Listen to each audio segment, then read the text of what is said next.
Geography start कर रहा हूँ और कंपटीशन के लिए आप ज्योग्राफी जो है बहुत इंपॉर्टेंट है आपकी। अगर ज्योग्राफी आपको पढ़ना है तो ज्योग्राफी कंपटीशन में हम दो पार्ट में पढ़ाते हैं। पहला तो इंडियन ज्योग्राफी, दूसरा हम वर्ल्ड ज्योग्राफी में आते हैं।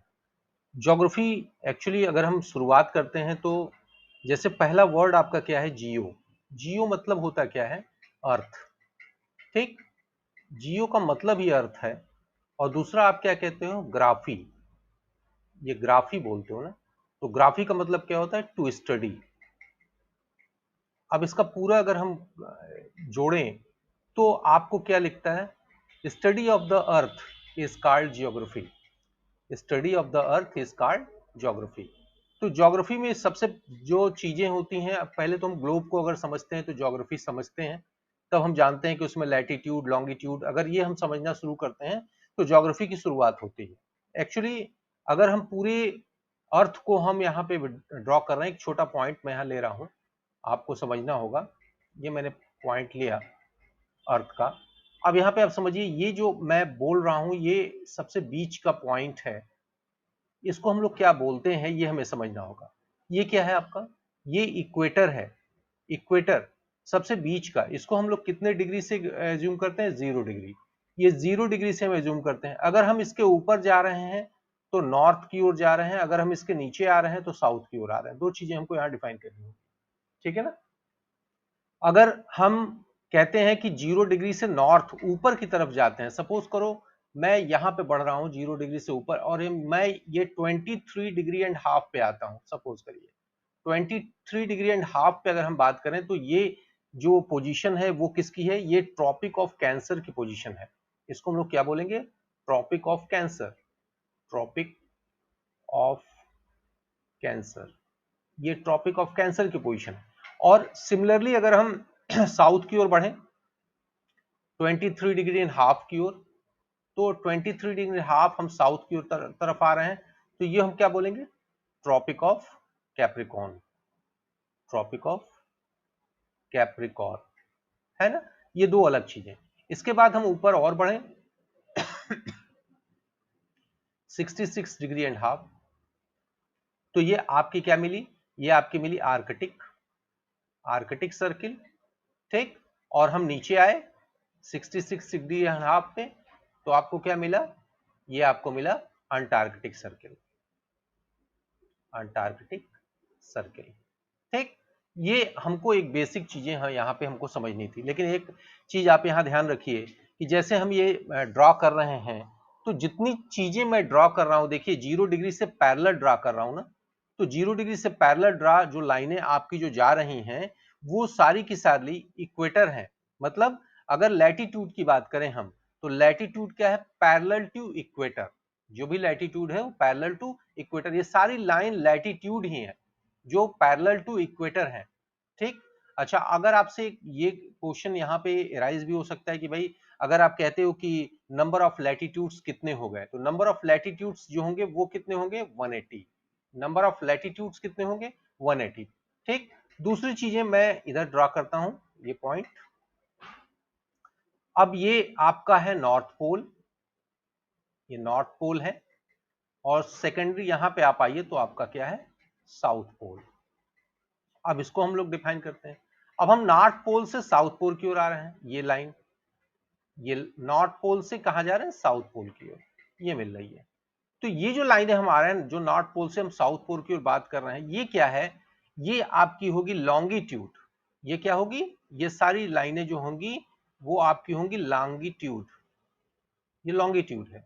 एक तो आपने क्या बात किया यहाँ पे, लैटिट्यूड, ये लैटिट्यूड की बात की, और दूसरा मैं क्या यहां बात कर रहा हूं, लॉन्गिट्यूड की।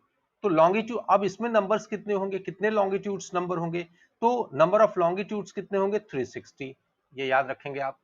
तो नंबर ऑफ लैटिट्यूड्स कितने होंगे, 180, और नंबर ऑफ लॉन्गिट्यूड्स कितने होंगे, 360।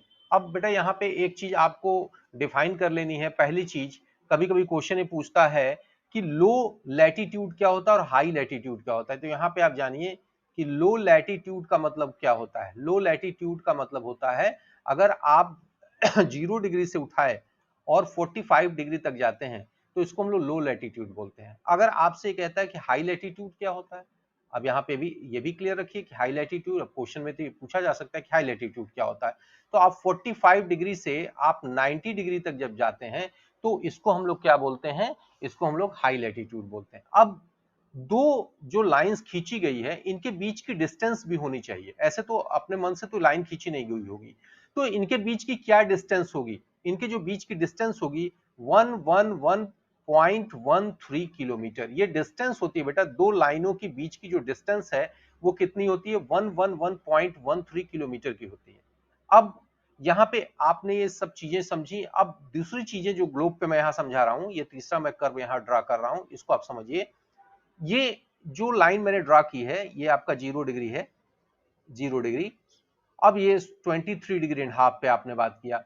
अब इंडिया की पोजीशन देखिए, इंडिया की पोजीशन किधर है, यहां पे है। यहां आप इंडिया की पोजीशन पाते हैं ये, यानी इंडिया किधर है, नॉर्थ ईस्ट। मैंने अभी बताया ऊपर की ओर जाएंगे तो नॉर्थ होगा, और ये पोजीशन क्या होगी, अगर आप ड्रा करते हैं तो क्या बोलते हैं आप, कहते हैं नॉर्थ है ना, साउथ है, ईस्ट है, और ये वेस्ट है, ये ड्रा करते हैं ना। तो इंडिया की जो पोजीशन है वो किधर दिखी आपको, नॉर्थ ईस्ट में दिखी। नॉर्थ ईस्ट में पोजीशन हम देखते हैं। अब यहाँ पे आप सिंपली अब आप कह सकते हैं कि हमारा जो टाइम लिया जाता है वो क्या है, आईएसटी, इंडियन स्टैंडर्ड टाइम, है ना। और वर्ल्ड में टाइम कहाँ लिया जाता है, ग्रीनविच, जीएमटी, लंदन से। तो ये इनमें डिफरेंस कितना है, कितने देर का डिफरेंस है, कितना, कौन आगे है कौन पीछे है, हम आगे हैं और ये पीछे हैं, जीएमटी। तो कैसे आगे और पीछे का डिफरेंस हम कैसे इसको डिफाइन करते हैं। अगर मैं कहूं कि लंदन में इस समय, मान लीजिए ब्रिटेन में या लंदन, ब्रिटेन की बात करते हैं, चलो ब्रिटेन में सुबह के आपके 10 बज रहे हैं, सपोज कीजिए 10 बज रहे हैं, है ना। तो भारत में, अगर भारत मान लीजिए 90 डिग्री पर है सपोज कीजिए, तो भारत में क्या बज रहा होगा। अगर इसको हमको एक क्वेश्चन के रूप में आ गया, जनरली ये क्वेश्चन आते भी हैं, तो कैसे इसको डिफाइन करेंगे। अब आप ये जानिए कि जो टाइम जो लेते हैं ना, जो टाइम यानी जीएमटी और आईएसटी के बीच का डिफरेंस कितना है, 5.5 घंटे का है। 5.5 घंटे हम लोग आगे चलते हैं। और एक चीज यहाँ पे आप बहुत आराम से देख सकते हैं कि 1 डिग्री आगे होने पर समय जो है वो 15 मिनट का डिफरेंस आ जाता है।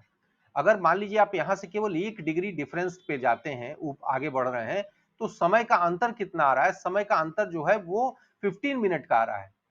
तो अगर आप 15 डिग्री आगे बढ़ते हैं तो समय का डिफरेंस कितने मिनट का हो जाएगा, 1 आवर का, सीधी सी बात। ठीक, ऐसे आप 30 डिग्री आगे बढ़ जाइए, चलिए 30 डिग्री पे आपका समय का डिफरेंस कितना हो जाएगा, 2 आवर हो जाएगा कि नहीं। ऐसे 45 डिग्री कितना हो जाएगा, 3 आवर। हमको कहां तक जाना है, 90 डिग्री तक। तो 90 डिग्री पे समय का डिफरेंस कितना हो जाएगा, 6 आवर का। यानी अगर लंदन में सुबह के 10 बज रहे थे तो 90 डिग्री पर आप 6 आवर का डिफरेंस ले लीजिए, तो कितना हो जाएगा आप खुद देखिए, आपके कितने बजने जाएंगे, 4, शाम के 4 बजेंगे भाई। भारत में शाम के 4 बज रहे होंगे, ठीक है ना। तो शाम के 4 ये बज रहे होंगे, अगर लंदन में सुबह के 10 बज रहे थे तो भारत में जो है वो शाम के 4 बज रहे थे। इसी आधार पर, इसी के अकॉर्डिंग हम लोग अपना समय लेते हैं। एक और लाइन है बेटा जो आपको समझनी है इस ग्लोब पे, जो इंपॉर्टेंट है, वो है इंटरनेशनल डेट लाइन। ये ऐसे कुछ कटी पिटी है, ऐसे इंटरनेशनल डेट लाइन। ये इंटरनेशनल डेट लाइन, अंतरराष्ट्रीय तिथि रेखा जिसको हम लोग बोलते हैं, वो 180 डिग्री, 180 डिग्री देशांतर से होकर गुजरती है ना, लॉन्गिट्यूड से होकर गुजर रही है ये। और अगर इस पूरे गैप को हम समझें बेटा, तो एक चीज आपको और समझना पड़ेगा, जैसे मैंने भी कहा ये कटी पिटी है, ये ऐसा इसलिए है क्योंकि समय का डिफरेंस ना हो।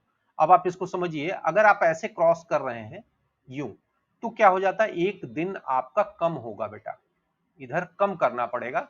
और ये इधर आप जा रहे हैं तो आप एक दिन ज्यादा पे जाते हैं। मतलब ये कहने का मतलब ये है कि एशिया में अगर सोमवार की अर्धरात्रि है तो अमेरिका में रविवार की अर्धरात्रि होगी। ऐसा है इंटरनेशनल डेट लाइन को क्रॉस करने पर। ऐसा इसलिए करते हैं क्योंकि समय का डिफरेंस हमारे उनके बीच में ना हो, है ना। तो जो समय है उसको देखते हुए ये इंटरनेशनल डेट लाइन को हम लोग करते हैं, ठीक है। अब हम नेक्स्ट पेज में शिफ्ट कर रहे हैं, नेक्स्ट पेज में मैं आपको बता रहा हूं। तो इसको समझने के लिए आप थोड़ा सा कुछ और भी क्वेश्चंस जो मैंने यहाँ पे डिफाइन किए हैं उसको आप समझ लीजिए कि कैसे उसको हम लोग करते हैं। पहली चीज तो कुछ क्वेश्चन बेटा आते हैं, जैसे लॉन्गिट्यूड मैंने अभी बताया कि वो लैटिट्यूड क्या है, लॉन्गिट्यूड्स क्या है। तो अभी मैंने बताया बेटा कि लैटिट्यूड्स का मतलब क्या होता है। आपने यहाँ पे लैटिट्यूड समझ भी लिया कि आप ईस्ट से किधर जा रहे हैं, वेस्ट की तरफ। जितनी भी लाइनें खींची जा रही हैं जो हाइपोथेटिकल है, काल्पनिक है बेटा, ऐसा कोई खींचा नहीं गया, ये हाइपोथेटिकल है।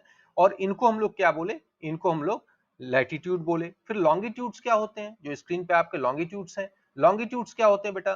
तो अभी मैंने बताया कि वे लाइन है, ये भी हाइपोथेटिकल है, वे लाइन है जो नॉर्थ पोल से साउथ पोल को मिला रही हैं, जो पॉइंट्स मिला रहे हैं उनको हम लॉन्गिट्यूड्स बोलेंगे। और ये क्या क्या निर्माण करेंगे बेटा, ये हाफ ऑफ द सर्किल निर्माण करती है, half of the circle. Full circle कौन बना रहा है, फुल सर्किल कौन बना रहा है, लैटिट्यूड। और लॉन्गिट्यूड क्या बना रही है, हाफ ऑफ द सर्किल बना रही है, आधी सर्किल बना रही है। अब बेटा इस पे तमाम क्वेश्चन आप जब वर्ल्ड ज्योग्राफी पढ़ोगे ना, तो आपको मैं यहाँ बता रहा हूँ एक सर्किल अगर मैं थोड़ा सा इस पे ड्रा करूं और आपको, हाँ ये मैं दे रहा हूँ इस पे, और इस पे एक सर्किल ड्रा करके मैं थोड़ा सा इसको दिखा रहा हूँ आपको। देखिए ये आपका लैटिट्यूड है और ये आपका क्या है, लॉन्गिट्यूड। ये दोनों डिफरेंस है। एक चीज और बेटा, ये क्वेश्चन जब आते हैं ना तो इसको आप समझ लीजिए, जैसे हमने एक सर्किल खींचा इस पे क्वेश्चन तमाम तरह के आएंगे। इसमें क्वेश्चन ये आएगा कि जैसे आपका ये इक्वेटर, इक्वेटर को कौन सी नदी काटती है। फिर आपसे आपसे पूछेगा कि ट्रॉपिक ऑफ कैंसर को कौन सी नदी काटती है वर्ल्ड में, ट्रॉपिक ऑफ कैप्रिकॉर्न को कौन सी नदी काटती है। ये तमाम क्वेश्चन बेटा आएगा। जैसे आप कहते हैं ना इक्वेटर को कौन सी नदी 2 बार काटती है, तो आप क्या बताते हो, कांगो, है ना, कांगो रिवर। ये कांगो नदी जो है ये 2 बार काटती है। और एक चीज और बेटा ये समझने वाली है कि 23 डिग्री के आसपास आप जब जाते हो ना बेटा, 23 डिग्री कहाँ, लैटिट्यूड, लैटिट्यूड के पास आप जब जाते हो तो जितने भी डेजर्ट एरिया आपको मिलते हैं, ज्यादातर डेजर्ट एरिया आपको 23 डिग्री लैटिट्यूड के पास ही मिलते हैं। तो ये जो क्वेश्चन आते हैं इसको आपको समझना होगा। तो रेस्ट ऑफ द पार्ट मैं डिफाइन करूंगा आपको ज्योग्राफी में इसी के आगे, और इतने पे आप जो है इसको देख लेंगे। तो लॉन्गिट्यूड, लैटिट्यूड ये क्या होते हैं इसको